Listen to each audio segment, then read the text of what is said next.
Hello, voice आ रही सभी को प्रॉपर। चलिए, तो आज हम लोग स्टार्ट करने वाले हैं सेट थ्योरी।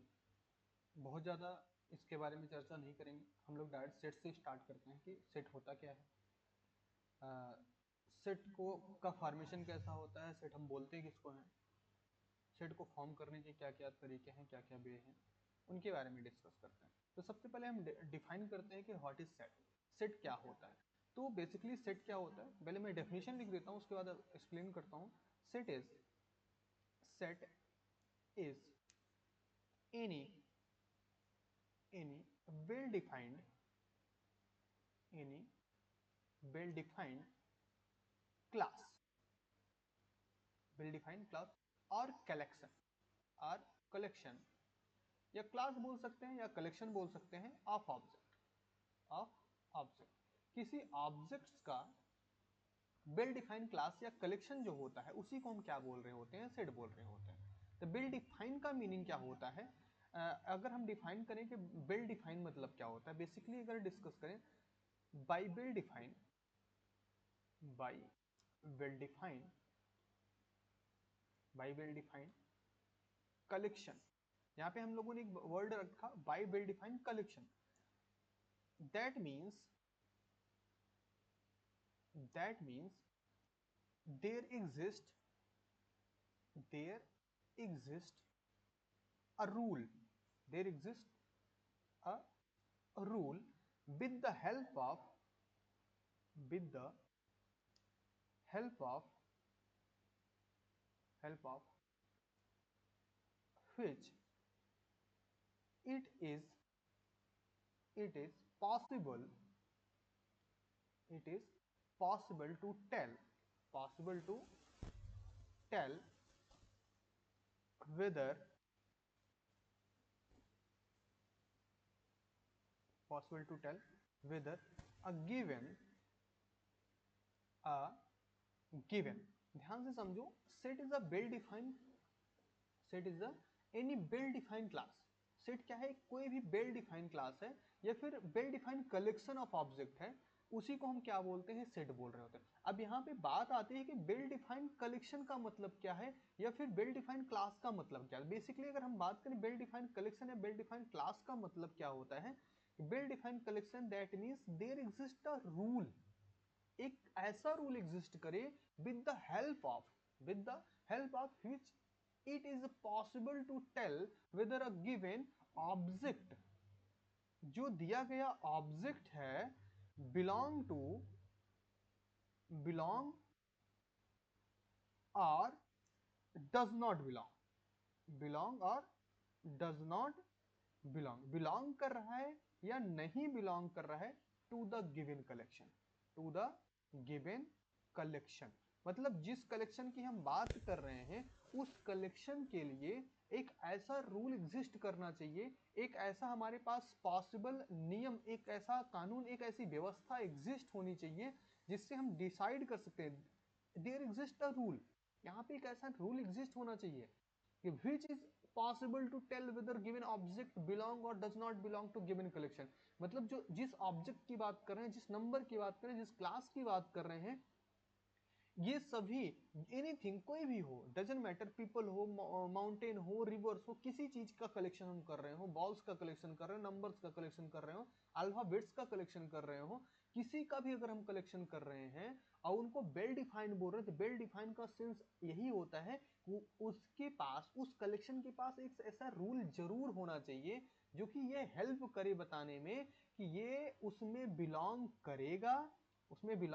करेगा या बिलोंग नहीं करेगा, बिलोंग कर रहा होगा या बिलोंग नहीं कर रहा होगा। ये दोनों सिचुएशन उसको डिफाइन करनी होगी, ऐसा हमको रूल चाहिए। तो वेल डिफाइन का मीनिंग क्या होता है, ऐसा नियम हमारे पास हो, ऐसा रूल हमारे पास हो, ऐसा कानून हमारे पास हो, ऐसी व्यवस्था हमारे पास हो जो क्या कर रहा हो, उस कलेक्शन को वेल डिफाइन करने में हेल्प कर रहा हो, उसको उसमें एग्जिस्ट करेगा कि नहीं करेगा उनको बताने में क्या कर रहा हो, हेल्प कर रहा हो, उसी को हम क्या बोलते हैं, सेट बोलते हैं। किसी को कोई दिक्कत सेट में? देखो जो जिसको थोड़ा सा पीछे नहीं क्लियर हो रहा होगा, तो मैं जो ओरल बोल रहा हूँ उसको आप थोड़ा सा ध्यान देके राइट कर सकते हैं। रीज़न क्या है कि कुछ वर्ड्स ऐसे होंगे जो पीछे आ जाएंगे, स्क्रीन के पीछे आ जाएंगे, तो उसमें थोड़ा सा आप ध्यान दीजिएगा। इतनी चीज़ें समझ में आई। अब यहाँ पे अगर हम बात करें कि कलेक्शन में क्या हो सकता है, कलेक्शन में it may be reverse, reverse हो सकते हैं, ठीक है, माउंटेन्स हो सकते हैं, माउंटेन्स हो सकते हैं, और भी चीजें, बुक्स बोल सकता हूं मैं, बुक्स बोल सकता हूँ, इटीसी बहुत सारी चीजें ऐसी हो सकती हैं। इट में भी ये हो सकते हैं कि क्या मतलब रिवर्स का कलेक्शन की बात कर रहा हूँ मैं, माउंटेन की कलेक्शन की बात कर रहा हूँ, बुक्स के कलेक्शन की बात कर रहा हूँ, ये सभी हो सकते हैं। बट ऐसा नहीं, अब मैं बोल दूं Ganga river in India, all Ganga river in India, भाई आल गंगा रिवर कहाँ पॉसिबल है? पॉसिबल है? जैसे मैं बोल दूं इसके लिए all Ganga river in India, क्या all Ganga river in India possible है? आप बताओ थोड़ा सा। All Ganga river in India, कहाँ गया भाई कर्सर? हाँ, all Ganga river in India, all Ganga rivers in India, all Ganga rivers in India, क्या ये वेल डिफाइंड कलेक्शन है? भाई गंगा रिवर तो एक ही है ना, आल की बात कहां से कर रहे हो आप, है ना? तो कुल मिला के हमको, हमारे पास एक ऐसा रूल होना चाहिए जो ये डिसाइड कर रहा हो कि या तो ये बिलोंग करेगा या नहीं बिलोंग करेगा। हाँ बोल सकते हैं all reverse in India, all reverse in India, ऐसा भी बोल सकते हैं all eastern eastern river in India, all southern river in India. तो जितने ईस्टर्न रिवर हैं उनको हम कलेक्ट कर सकते हैं, जितने साउदर्न रिवर हैं उनको कलेक्ट कर सकते हैं। दैट मीन्स आपके पास ऐसा रूल होना चाहिए कि जो डिफाइन कर पा रहा हो। अब आल गंगा रिवर इन इंडिया कौन सी डिफिनेशन है भाई? रंगंगा एक ही और आप आल की बात कर रहे हो, तो पॉसिबिलिटी ही नहीं है ना। दैट मीन्स ये डिफाइन नहीं हो पाएगा, है कि नहीं? तो इस तरह से जो भी हो रूल डिफाइन होना चाहिए। जैसे मैं कुछ एग्जांपल्स की बात करूं, एग्जांपल, अगर हम एग्जांपल की बात करें, जैसे मैं ले लेता हूं, जैसे द नंबर्स 2, 4, 6, 8 एंड 1, एंड 1। अब मैंने क्या लिया कि नंबर लिया 2, 4, 6, 8 एंड 1, ये क्या है? ये सभी जो डिनोट किए गए हैं, क्या एक सेट है? अभी तो मैंने इंडिविजुअल लिया ना। जैसे मैंने बोल दिया कि दूसरा एग्जांपल, कंट्री,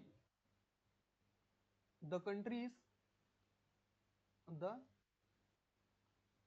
कंट्रीज, इंडिया हो गया, और आपका बर्मा हो गया, पाकिस्तान हो गया। तो इस तरह से अब देखो यहाँ पे द कंट्रीज बोला गया, ऐसा नहीं बोला गया कि साउदर्न कंट्री, ईस्टर्न कंट्री, या जो क्या बोलते हैं इक्वेटर के इस पार हो, इक्वेटर के साउदर्न में हो, इक्वेटर के नॉर्थ, सॉरी, इक्वेटर के नॉर्थ में हो, साउथ में हो, ये सारी चीजें, ऐसा कुछ नहीं बोला, बोला गया कंट्रीज। तो कंट्री इंडिया, बर्मा, पाकिस्तान, जितनी कंट्री आप ले सकते हो, कोई दिक्कत नहीं है। ये सब क्या होंगे? कलेक्शन है। द नंबर, नंबर मैंने 2, 4, 6, 8, 1 ले लिया, नंबर है, कोई दिक्कत नहीं, कलेक्शन है भाई, सेट हो जाएगा। बातें समझ में आ रही है? डन। तो सेट, आई थिंक सबको सेट समझ में हो गया हो कि सेट क्या है।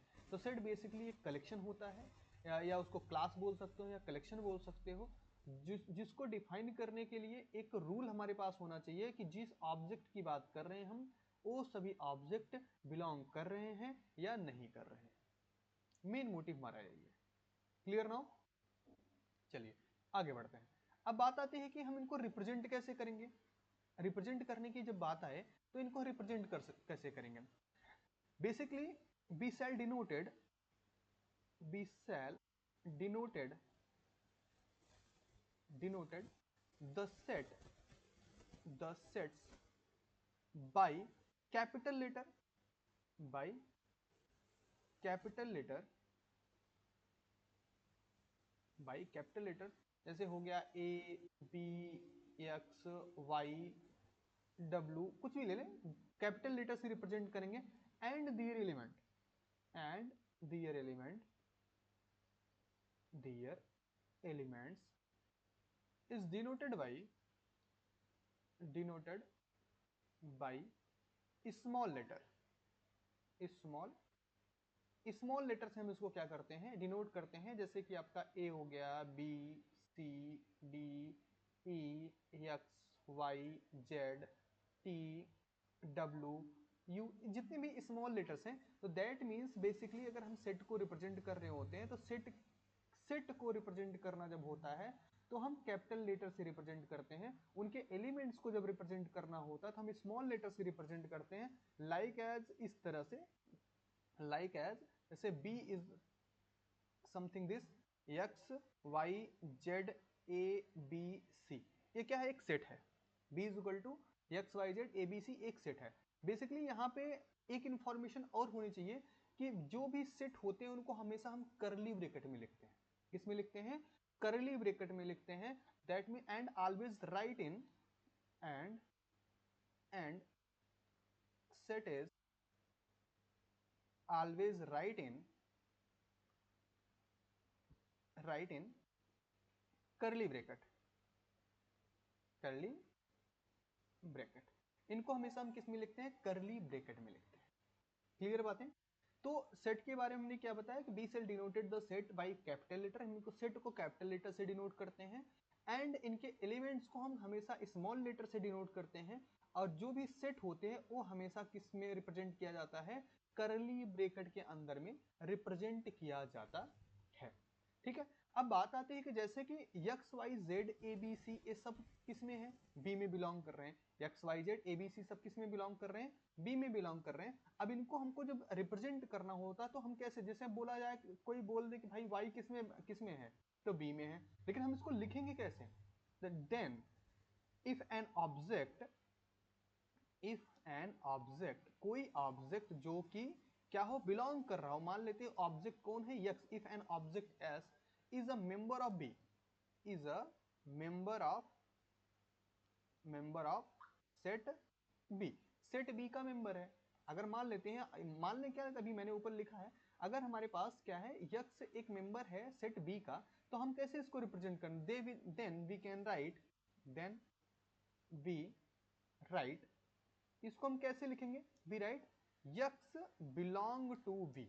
हम कैसे लिखेंगे, यक्स बिलोंग टू बी। इसको हम क्या रीड करते हैं, यक्स बिलोंग टू बी। इसको क्या रीड करेंगे, x belong to B read किया जाता है। क्या रीड किया जाता है, यक्स बिलोंग टू बी। या फिर इसको और एक तरीके से रिप्रेजेंट रीड कर लेते हैं, x is an element of, x is an element of the set B, element of the set B. ये सेट बी का भी एलिमेंट है, कुछ इस तरह से भी हम रिप्रेजेंट कर सकते हैं, बोल सकते हैं। दैट मीन्स ये हमारे सिर्फ पढ़ने या बोलने का तरीका है, रिप्रेजेंट करने का तरीका यक्स बिलोंग टू बी है। जब हम इसको पढ़ेंगे तो एक्स बिलोंग टू बी बोलेंगे, या x is an element of B, set B. That means अगर हमारे पास कोई सेट बी है जिसको हम करली ब्रैकेट में रिप्रेजेंट करते हैं, तो करली ब्रैकेट में रिप्रेजेंट होने वाले जितने भी एलिमेंट हैं सब बी के अंदर में आएंगे। और जब बी के अंदर में आ रहे हैं तो उनको हम कैसे लिखेंगे, यक्स बिलोंग टू बी। ये जो सिंबल है ये बिलोंग टू को रिप्रेजेंट करता है। सिंबल किसको रिप्रेजेंट कर रहा होता है, बिलोंग टू को रिप्रेजेंट कर रहा होता है। ओके, इतनी बातें समझ में आई। बात आती है कि सपोज दैट कोई एलिमेंट ऐसा हो जो कि बिलोंग ही ना कर रहा हो, सपोज दैट कोई एलिमेंट ऐसा हो जो बिलोंग ही नहीं कर, तब उसको हम कैसे रिप्रेजेंट करते हैं, इसको रिप्रेजेंट करते हैं x does not belong to B, x does not belong to B. अगर हमारे पास कोई ऑब्जेक्ट है, मान लेते हैं let z is not in the set B. मान लेते हैं कि जेड सेट बी में नहीं है, then we can write, then we can write, हम उसको लिख सकते हैं x does not belong to B. X क्या करेगा, सॉरी यक्स नहीं है, जेड है, तो z does not belong to B. Z कहाँ, बी में बिलोंग नहीं करेगा। उसको कुछ इस तरह से रिप्रेजेंट करते हैं और रीड भी ऐसे करते हैं, z does not belong to, doesn't belong to belong to B, z B में बिलोंग नहीं करता है। क्लियर है बातें? इतनी चीजें तो आई थिंक समझ में आ गई होंगी सभी को कि सेट क्या होता है। सेट बेसिकली अगर हम बात करें, set is the well defined class और कलेक्शन ऑफ ऑब्जेक्ट ना। एक वेल डिफाइंड कलेक्शन होता है या क्लास होता है ऑब्जेक्ट्स का। यहाँ पे वेल डिफाइंड का मीनिंग ऐसा है कि यहाँ पे एक ऐसा रूल एग्जिस्ट होना चाहिए with the help of which it is possible to tell whether a given object belong or does not belong to given collection। कि जो ऑब्जेक्ट, जिस ऑब्जेक्ट की बात कर रहे हैं वो ऑब्जेक्ट हमारे कलेक्शन में बिलोंग करेगा या नहीं करेगा, हमारे पास ऐसा एक रूल होना चाहिए। तो ऐसी सिचुएशन में हम क्या बोल सकते हैं, वेल डिफाइंड क्लास या well defined collection of object is known as set. Okay, set को हमेशा कैसे रिप्रेजेंट करते हैं, कैपिटल लेटर से रिप्रेजेंट करते हैं। कैसे रिप्रेजेंट करते हैं, कैपिटल लेटर से रिप्रेजेंट करते हैं और स्मॉल लेटर से उनके एलिमेंट्स को रिप्रेजेंट किया जाता है। स्मॉल लेटर से क्या करते हैं, उनके एलिमेंट्स को रिप्रेजेंट कर रहे होते हैं। क्लियर बात है? डन। अब जैसे कि मैंने यहाँ पे एक सेट बना दिया b is equal to curly bracket में X Y Z A B C. अब बात आती है, मैंने पहले बताया कि किसी ही सेट को रिप्रेजेंट कर कौन से ब्रैकेट के अंदर में करते हैं, करली ब्रैकेट के अंदर में करते हैं। सेट इज ऑलवेज राइट इन अ करली ब्रैकेट, सेट हमेशा करली ब्रैकेट के अंदर में लिखा जाता है। अब बात आती है कि अगर कोई भी एलिमेंट उस सेट का है और हमको पर्टिकुलर उसी को लिखना है, पर्टिकुलर उसी सेट उसी एलिमेंट को लिखना है, तब हम कैसे रिप्रेजेंट करेंगे? तो if an object s is a member of set B then we can write x belong to B. उसको क्या पढ़ेंगे, एक्स बिलोंग टू बी पढ़ा जाता है, या फिर x is an element of the set B पढ़ा जाता है। ओके, और रिप्रेजेंट कैसे करते हैं, x belong to B this type. Okay, किसी को कोई दिक्कत, समझ में आ रही बातें? ओके, फिर से let z is a not in a set B. मान लेते हैं जेड क्या है, सेट बी में बिलोंग नहीं करता है। बहरहाल ऊपर वाले में तो जो बी इज इक्वल टू मैंने लिया उसमें एक्स वाई जेड तीनों है। हम मान लेते हैं z is not in a set B, z क्या है, सेट बी में नहीं है। Then we can write z does not belong to B. तब हम उसको कैसे लिखेंगे, z does not belong to B. वहां पे कैसे लिखा जाएगा, z does not belong to B. अब बात आती है, सेट तो समझ में आ गया, लेकिन सेट पर्टिकुलर ऐसे कलेक्ट करके तो हमेशा, मान लो हमारे पास इतना अलॉट ऑफ डाटा हो जाए, सपोज दैट हमारे पास क्या हो जाए, बहुत सारा डाटा हो जाए। जैसे देखो, मैंने बोल दिया होल नंबर, मैंने बोल दिया होल नंबर्स, होल नंबर्स बोल दिया, या फिर हमने बोल दिया रियल नंबर्स, रियल नंबर्स, या फिर हमने बोल दिया आल, मैंने बोल दिया आल आल प्राइम नंबर्स, आल प्राइम नंबर्स। अब ये अलॉट ऑफ डाटा हो गया। अब क्या हुआ, बहुत सारा डाटा हो गया। अब इनको हम करली ब्रैकेट में अगर लिखना शुरू करें, अब जैसे होल नंबर लिखना शुरू किया तो 0 1 2 3 4 5, अब ऐसे हम आगे बढ़ते जाएं, क्या आप करली ब्रैकेट कब तक इस तरह से करली ब्रैकेट लास्ट में कहां पे जाके लगाओगे? अभी तक हमारे पास कोई काउंटेबल है, सब कुछ है, बट हमारे पास क्या एंडिंग का कोई क्राइटेरिया है, हमको डॉट डॉट ही देना पड़ेगा ना, डॉट डॉट देना पड़ेगा। ठीक है, या फिर इसकी बात करें तो प्राइम नंबर्स की बात करें तो हमारे पास कौन हो गया, 2 हो गया, 3 हो गया, 5 हो गया, 7 हो गया, ठीक है, 11 हो गया। इस तरह से हमारे पास प्राइम नंबर्स ऐसे बढ़ते जाएंगे। अब हमको तो लिखने में प्रॉब्लम, या फिर मैं बोल दूं आल इवन नंबर, आल इवन नंबर, आल इवन नंबर, आल इवन नंबर लिखना हो तब भी हमारे पास कलेक्शन में प्रॉब्लम थी। अब यहाँ पे सेट को फॉर्म करने के तरीके निकल के आते हैं कि हम सेट को फॉर्म कैसे करेंगे। रीजन क्या है कि अगर हम, मैंने तो बोल दिया करली ब्रैकेट में लिखेंगे, उनमें जो एलिमेंट होंगे करली ब्रैकेट के अंदर में लिखे जाएंगे। हाँ ठीक है, करली ब्रैकेट के अंदर में लिखे जाएंगे, बट अगर हमारे पास लॉट ऑफ डाटा हो गया तो हम करली ब्रैकेट में कैसे लिखेंगे भाई? तब उसके लिए हमको कुछ रूल्स होने चाहिए, कुछ तरीके होने चाहिए सेट को फॉर्म करने के लिए। ठीक है, तो आते हैं डिस्कस करते हैं कि सेट फॉर्म करने के लिए कौन कौन से तरीके हैं और कब किनको अप्लाई करते हैं। ठीक है, चलिए जैसे लेट कर लेते हैं, let the element of the element of set A, element of set A B a B A B A B ना लिखे, ए ई आई ओ यू ले लिया मैंने, A E I O you, then B right, then we write a is equal to a e i o और u, मैंने लिख दिया ऐसे सिंपल सा कर्ली ब्रैकेट के अंदर में। Okay, here the elements are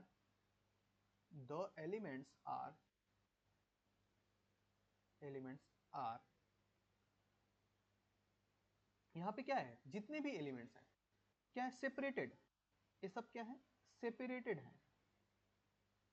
separated क्या हुआ भाई, अच्छा स्लाइड स्लॉट हो गई, separated by comma, separated by comma, separated by commas. जितने भी एलिमेंट इसमें हैं सबको अलग अलग किया गया, ब्रैकेट के अंदर में a E I O you सबको कॉमा से सेपरेट कर दिया जाए। एंड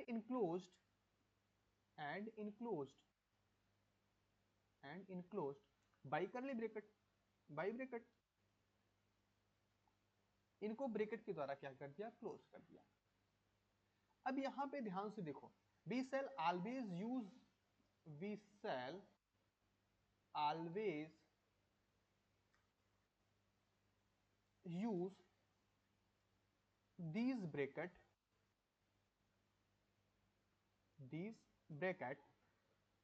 only, हमेशा हम इसी ब्रैकेट का यूज करेंगे।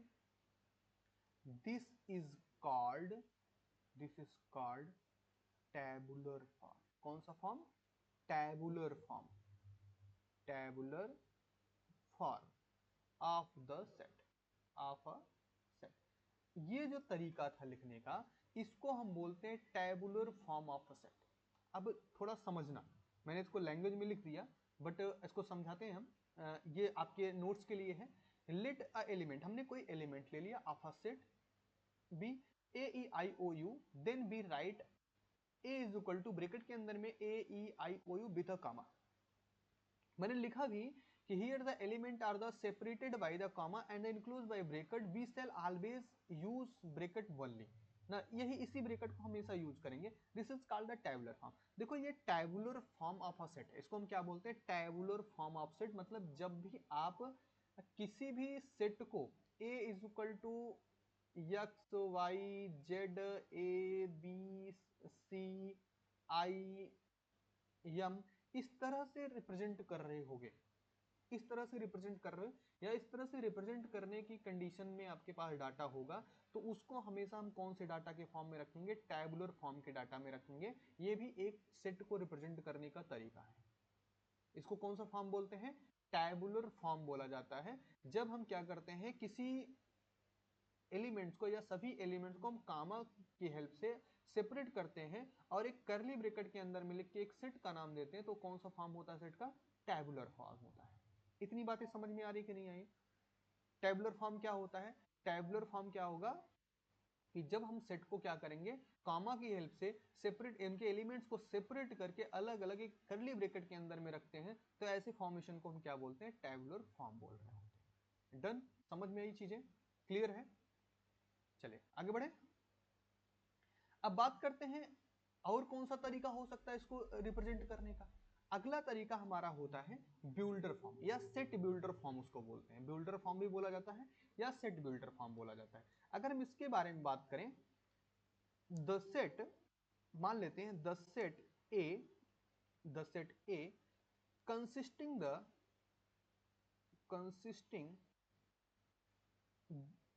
Of the elements,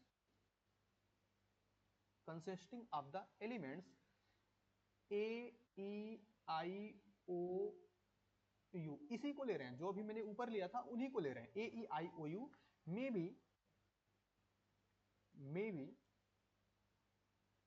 written in, may be written in this notation,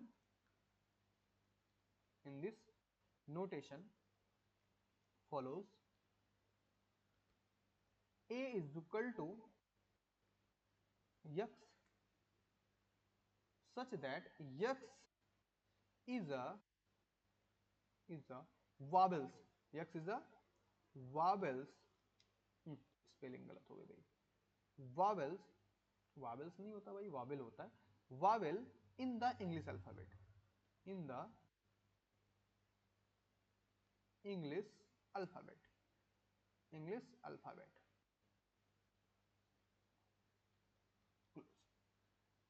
कैसा लिखा गया, a set A is consisting of the element i, a E I O u. मैंने यहाँ पे element A E I O you को ही consist किया, उन्हीं को माना, लेकिन इनको लिखने का तरीका मैंने बदल दिया। अभी मैंने जस्ट कैसे लिखा था, A is equal to bracket के अंदर में A comma E comma I comma O comma U लिखा था। अभी मैंने क्या लिख दिया, A is equal to x और such that x is a vowel in the English alphabet. X क्या है, वॉवेल है इंग्लिश अल्फाबेट का। अब यहाँ पे देखो हमने कहीं भी ए ई आई ओ यू नहीं लिखा, मैंने लिख दिया vowel in the English alphabet. अब यहाँ पे एक बेनिफिट हुआ कि हमारे पास कितना भी बड़ा डाटा क्यों ना हो जाए, हम इसको आसानी, जैसे अभी मैंने एक क्वेश्चन लिखा था, all prime numbers, all prime numbers के बारे में लिखा था अभी मैंने, तो इसको हम लिख सकते हैं A is equal to X, X such that x is all prime numbers, all prime numbers. अब ऑल प्राइम नंबर्स हो गया। अब जहां तक जो चाहे, जहां तक जो चाहे वहां तक प्राइम नंबर खोज सकता है। दैट मीन्स यहाँ पे हमको, मैंने करली ब्रैकेट क्लोज भी तो कर लिया, तो ये हमारा होता है सेट बिल्डर फॉर्म। कौन सा फॉर्म होता है, सेट बिल्डर फॉर्म होता है। जब हम इस तरह से रिप्रेजेंट कर रहे होते किसी को, तो इस फॉर्म को हम बोलते हैं सेट बिल्डर फॉर्म बोल रहे होते हैं। बातें समझ में आई, तो क्या कहेंगे, this is a set builder form, इसी को हम बोलते हैं सेट बिल्डर फॉर्म। तो क्या लिखा मैंने, a is equal to x such that x is a vowel in the English alphabet. This way of describing, this way of describing a set is called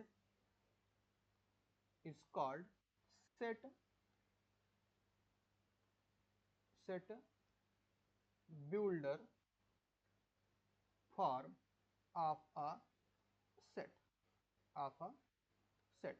इसी को हम क्या बोलते हैं, set builder form of a set बोलते हैं। मतलब जब हम सेट के एलिमेंट्स को कामा के फॉर्म में ना लिख के, सेपरेशन के सेपरेट फॉर्म में ना लिख के, उनको एक सिंबलिकल फॉर्म दे देते हैं, एक इंडिकेशन फॉर्म दे दे रहे होते हैं, तो उसको हम क्या बोलते हैं, सेट बिल्डर फॉर्म बोला जाता है।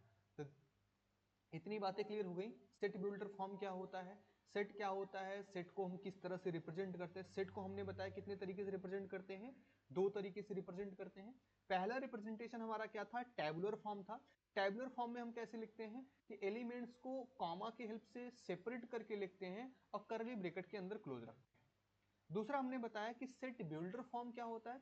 सेट बिल्डर फॉर्म में उन्हीं एलिमेंट को हम अपने तरीके से इन शॉर्ट लिख सकते हैं। इन शॉर्ट लिखने का सेंस उनको सिंबलिकल फॉर्म में लिख सकते हैं। जैसे कि ए इज इक्वल टू, मैंने A E I O you लिया था, Wavell in the English alphabet, तो वावेल इन इंग्लिश अल्फाबेट को मैंने क्या लिखा, x such that x is a Wavell in English alphabet. अभी क्या हो गया, सिंबलिकल, मैंने कहीं भी ए ई आई ओ यू को नहीं लिखा।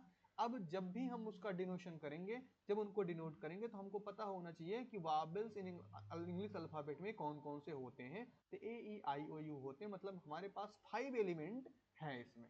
कितने एलिमेंट हैं, 5 एलिमेंट इसमें हैं। तो उस हिसाब से हम आगे का क्वेश्चन सॉल्व करेंगे, आगे काम करेंगे। इतनी चीजें क्लियर हुई, डन, किसी को कोई दिक्कत। चलिए आगे बढ़ते, एक दो एग्जाम्पल देखते हैं हम लोग। जैसे कि मैं एक एग्जांपल ले लूं, थोड़ा सा, एक minute.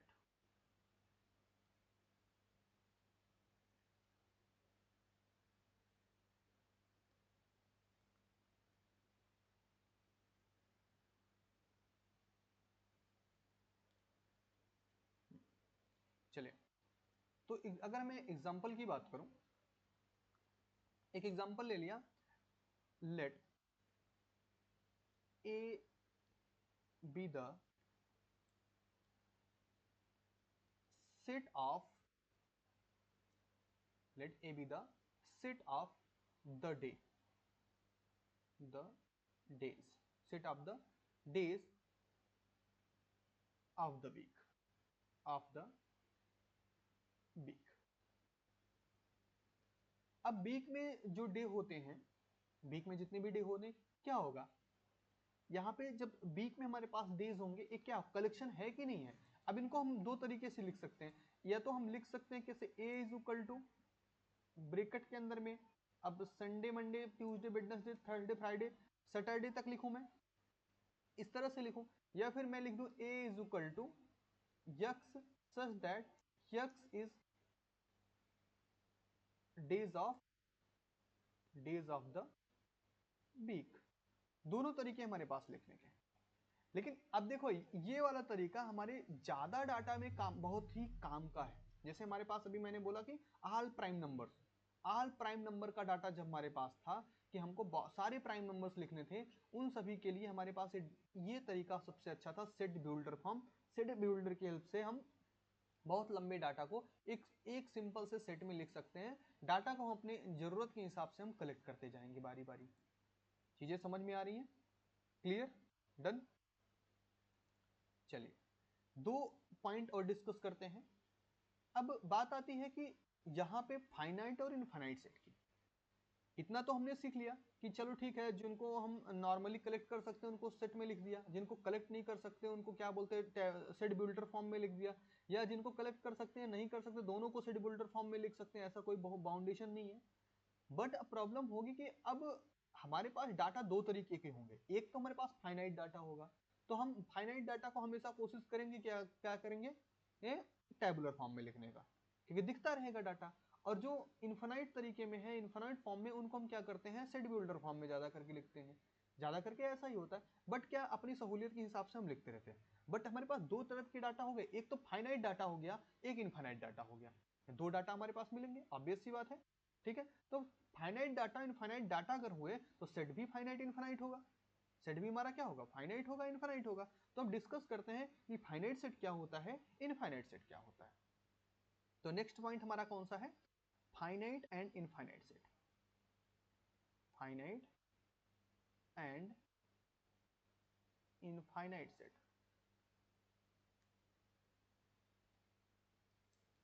Finite and infinite sets. अब फाइनाइट एंड इनफाइनाइट के सेट्स की बात अगर हम करें तो a set is said to be finite। किसी सेट को हम फाइनाइट तब बोलेंगे to be finite if it consist of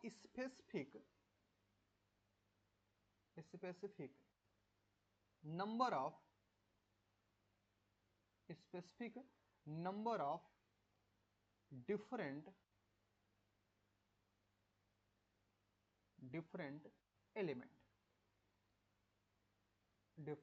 elements.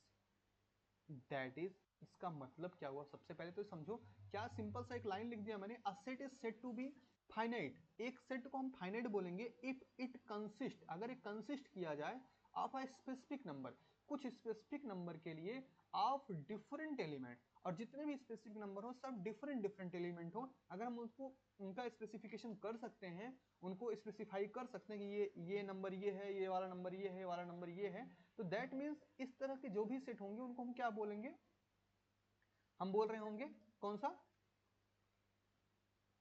In sorry finite set बोल रहे हो। लेकिन बट थोड़ी सी और इंफॉर्मेशन अगर कलेक्ट करते हैं, that is if in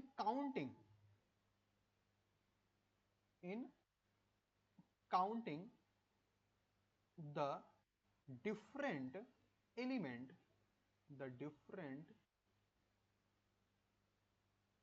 elements, या डिफरेंट मेंबर्स बोल सकते हैं, या डिफरेंट एलिमेंट्स और मेंबर लिख दे रहे हैं हम, और members of the set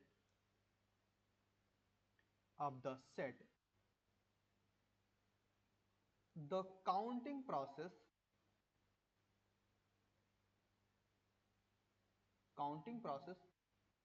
can came to an end. अब देखो दैट इज करने का सिंस यही हमारा मीनिंग यही इतना था कि आप उस पॉइंट तक पहुंच पाओ, आप उस चीज को समझ पाओ जो हम समझाना चाह रहे हैं। वैसे हम बेसिकली बोल सकते हैं कि a set is said to be finite if it is consists the specific number of different element is finite। मतलब अगर हम उसको कंसिस्ट कर सकते हैं, हर एक एलिमेंट को स्पेसिफाई कर सकते हैं, तो नंबर हम वो एलिमेंट का जो सेट होगा वो हमारा क्या होगा, फाइनाइट सेट होगा। बट और थोड़ा सा अगर आगे बढ़े, इफ इन काउंटिंग, जब हम उस सेट को काउंट कर रहे हो, गिन रहे हो उनके एक एक एलिमेंट को, जैसे मैंने अभी ऊपर लिखा था अल्फाबेट में ए इज इक्वल टू AEIOU। अब यहां पे देखो इनके हर एलिमेंट को हम स्पेसिफाई कर सकते हैं, इनके एलिमेंट्स को हम काउंट कर सकते हैं। अब काउंट करते करते the set, the counting process can came to an end, हम एंड तक पहुंच सकें, उसके काउंटिंग प्रोसेस में हम उसके एंड तक जा सकें। अगर ऐसी सिचुएशन क्रिएट हो रही हो किसी सेट के साथ, वह सेट कौन सा सेट कहलाता है, फाइनाइट सेट कहलाता है। कौन सा सेट कहलाएगा, फाइनाइट सेट कहलाएगा। बातें समझ में आ रही है कि नहीं फाइनाइट में? फाइनाइट सेट किसको बोलेंगे, जब हमारे पास कैसी सिचुएशन हो कि हम जो सेट ले रहे हो, जैसे मैंने ये सेट लिया, इसके अंदर का जो एलिमेंट है, इसके अंदर का जो भी एलिमेंट है उनको हम क्या कर सकें, स्पेसिफाई कर सकें, या फिर दूसरे शब्दों में बोलें उनके सभी एलिमेंट्स को हम काउंट कर सकें, और काउंट करते करते करते करते कहां तक, उनके एंड तक पहुंच सके, उनके अंत तक पहुंच सके। तो ऐसे सेट को हम कौन सा सेट बोलते हैं, फाइनाइट सेट बोलते हैं। ऐसे सेट को क्या बोलते हैं, फाइनाइट सेट बोलते हैं। अदरवाइज जो भी सेट होते हैं उनको हम क्या बोलते हैं, इनफाइनाइट। अदरवाइज हम यहीं पे लिख दे रहे हैं एक ही साथ ताकि ज्यादा लिखना ना पड़े। Otherwise a set is infinite. अगर ऐसा नहीं हुआ, हम एंड तक नहीं पहुंच पा रहे हैं काउंट करते वक्त, तो इसका मतलब हमारा जो सेट है वो कौन सा सेट हो जाएगा, इनफाइनाइट सेट हो जाएगा। कौन सा सेट हो जाएगा, इनफाइनाइट सेट हो जाएगा। इतनी चीजें समझ में आ रही हैं कि फाइनाइट सेट क्या होता है, इनफाइनाइट सेट क्या होता है। ओके, फाइनाइट सेट समझ में आ गया, इनफाइनाइट सेट समझ में आ गया। ओके, तो इसके आगे का लेक्चर हम लोग नेक्स्ट वीडियो में कंटिन्यू रखेंगे। ठीक है, आज की क्लास यहीं पे एंड करते हैं, हम मिलते हैं नेक्स्ट लेक्चर में। थैंक यू, धन्यवाद।